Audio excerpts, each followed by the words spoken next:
सभी बच्चों और अभिभावकों को मेरा नमस्कार। प्यारे बच्चों, आज की इस क्लास में आप सभी का स्वागत है। बच्चों, पिछली क्लास में हमने स्वामी की दादी कहानी का सार सुना था और साथ ही साथ उसके कुछ प्रश्नोत्तर किए थे। आज हम उन्हीं प्रश्नोत्तरों को आगे बढ़ाते हुए प्रश्नोत्तर भाग 2 करेंगे। उम्मीद करता हूँ कि आपने पिछले कल की वीडियो को ध्यान से सुना होगा, जिससे कि आपको यह कहानी पूरी तरह से याद हो गई होगी। और साथ ही साथ जो कल प्रश्न किए थे वो भी आप लोगों ने अपनी कॉपी के ऊपर लिख लिए होंगे और उनको कर लिया होगा। तो बच्चों, अगर आपने अभी तक कहानी का सार नहीं पढ़ा है तो आप एक बार फिर किताब को खोलें और उस कहानी को फिर पढ़ें दोबारा से, या पिछली वीडियो को ध्यान से देखें। और बच्चों, इसी के साथ ही हम आज की जो हमारी क्लास है प्रश्नोत्तर भाग 2 की तरफ चलते हैं। पाठ का नाम स्वामी की दादी, कहानी और तुम। पहला प्रश्न आ गया इसमें, स्वामीनाथन के दादा रोबदार सब मजिस्ट्रेट थे। तो बच्चों, यहाँ पे ये लाइन दी गई है कि स्वामी के दादाजी जो थे वो बहुत ही रोबदार मजिस्ट्रेट थे। तो चलते हैं इसके ऊपर क्या प्रश्न आया हुआ है। पहला प्रश्न, किसी व्यक्ति का रोब किन बातों से पता चलता है। तो बच्चों, हमने बताना है कि यहाँ रोब की बात हो रही है, तो हमें किन किन बातों से जो है पता लगेगा कि ये बहुत ही रोबदार है या नहीं है। तो आप इसका उत्तर अपनी भाषा में दे सकते हैं, जो आपको लगता है आप उसको लिख सकते हो। आपकी मदद के लिए मैं आपको उत्तर की थोड़ी सी हिंट देता हूँ। उत्तर आ गया, किसी व्यक्ति का रोब उसके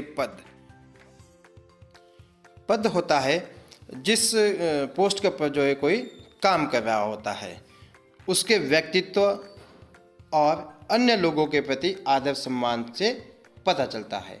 या तो हमें ये पता लगेगा कि उसका दूसरे व्यक्तियों के प्रति कैसा रवैया है, उसके बातचीत करने का तरीका कैसा है, और उसका अपना जो व्यक्तित्व है, अपनी पर्सनैलिटी बोलते हैं हम जिसको बोलते हैं, वो कैसी है, देखने में कैसी पर्सनैलिटी है। तो वो सारी बातें इस चीज़ में आएगी। तो आप अपने एरिया में आप कोई रोबदार व्यक्ति होगा तो आप उसे देख कर भी अपनी इन पंक्तियों को लिख सकते हो। चलते हैं अगले प्रश्न की ओर। ख, स्वामीनाथन दादी के पास बहुत प्रसन्न और सुरक्षित महसूस कर रहा था। तुम कब असुरक्षित महसूस करती हो या करते हो। तो बच्चों, आपने कहानी में पढ़ा था कि स्वामीनाथन दादी के कमरे में चला जाता था और दादी की गोद में सो जाता था। वहाँ पे बहुत ही खुश रहता था, अपने आप को सेफ महसूस करता था। तो यहाँ पे प्रश्न है कि तुम कब असुरक्षित महसूस करते हो, कि तुम्हें कब डर लगता है। तो चलते हैं इसके उत्तर की ओर। जब हम अकेले होते हैं या माता पिता से दूर होते हैं तब हम असुरक्षित महसूस करते हैं।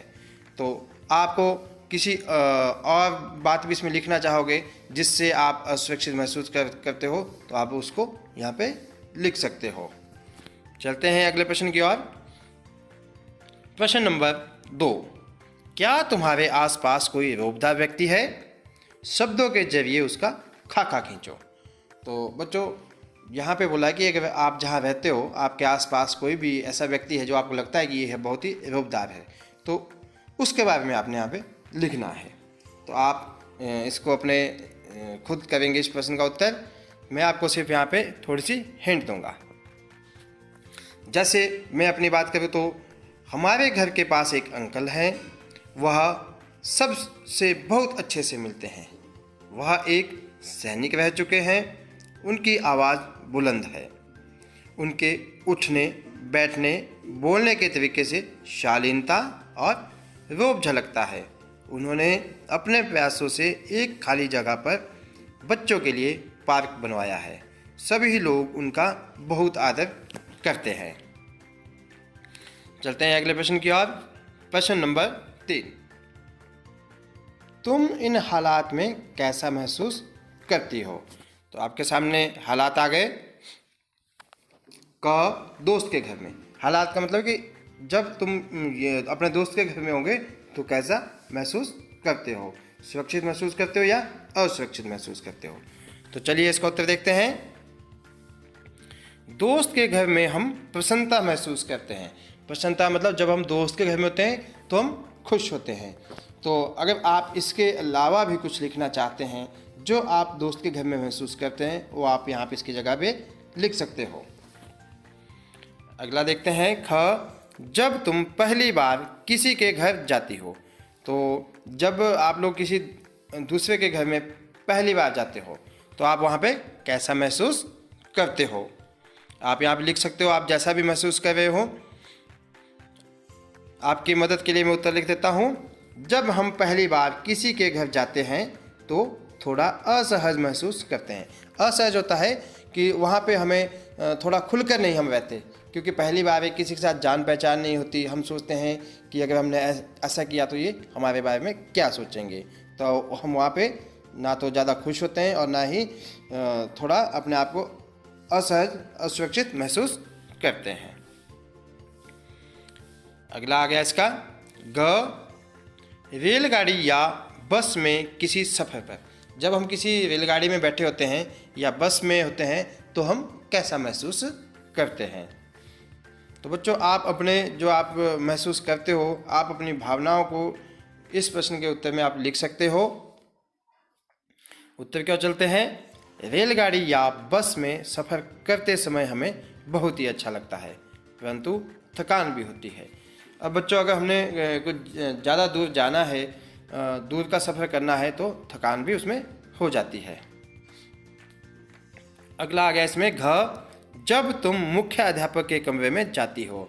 तो प्यारे बच्चों, इसका जवाब आप अच्छे से दे सकते हो। जब आप अपने मुख्य अध्यापक या अध्यापक के कमरे में जाते हो तो आप कैसा महसूस करते हो। तो इसके उत्तर क्या चलते हैं। जब हम मुख्य अध्यापक के कमरे में जाते हैं तो डर लगता है। तो अगर आपको भी डर लगता है तो आप इसे लिख दीजिए। अगर आपको कुछ और महसूस होता है तो आप उसको भी यहाँ पे लिख सकते हो।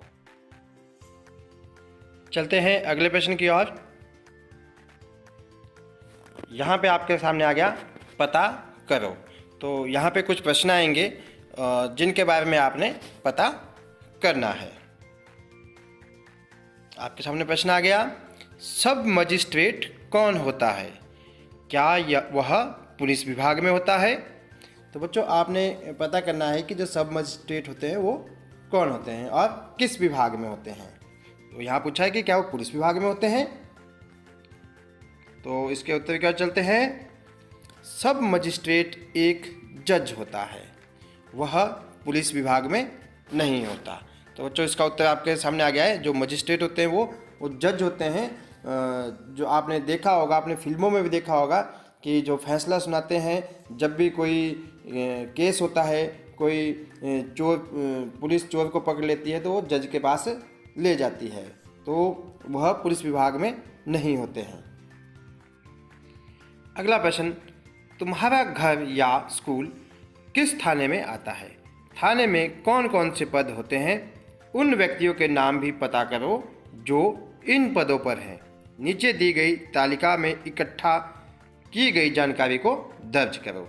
तो बच्चों, आपने पता करना है जो आपका अपना पुलिस स्टेशन है उसके बारे में, और उसमें यहाँ पे कुछ दिया है उसके बारे में आपने जानकारी इकट्ठी करनी है। सबसे पहले आ गया थाने का नाम। आपने यहाँ पे थाने का नाम लिखना है, पद, कौन कौन से पद पुलिस थाने में है आपके, और उन पदों पर बैठे हुए व्यक्ति कौन कौन है, उन व्यक्तियों के नाम लिखने हैं। तो आपकी मदद के लिए मैं यहाँ पे थोड़ी सी हिंट देता हूँ आपको। बच्चों, सबसे ऊपर आएगा थाने का नाम, उसके बाद यहाँ पद आ गए, एसएचओ का पद, इंस्पेक्टर, सब इंस्पेक्टर, हवलदार, सिपाही। तो बच्चों, हर थाने में जो एक एसएचओ होता है, एक इंस्पेक्टर भी होता है, और सब इंस्पेक्टर और हवलदार और सिपाहियों की संख्या जो होती है वो ज़्यादा होती है। वो 3 भी होते हैं, 4 भी होते हैं। ये जो नाम मैंने आगे लिखे हैं ये मैंने काल्पनिक नाम लिखे हैं। आप अपने थाने में जाकर सही नाम पता करके लिख सकते हो। तो प्यारे बच्चों, इसी के साथ ही हमारी आज की क्लास समाप्त होती है। वीडियो को ध्यान से देखने के लिए आप सभी का बहुत बहुत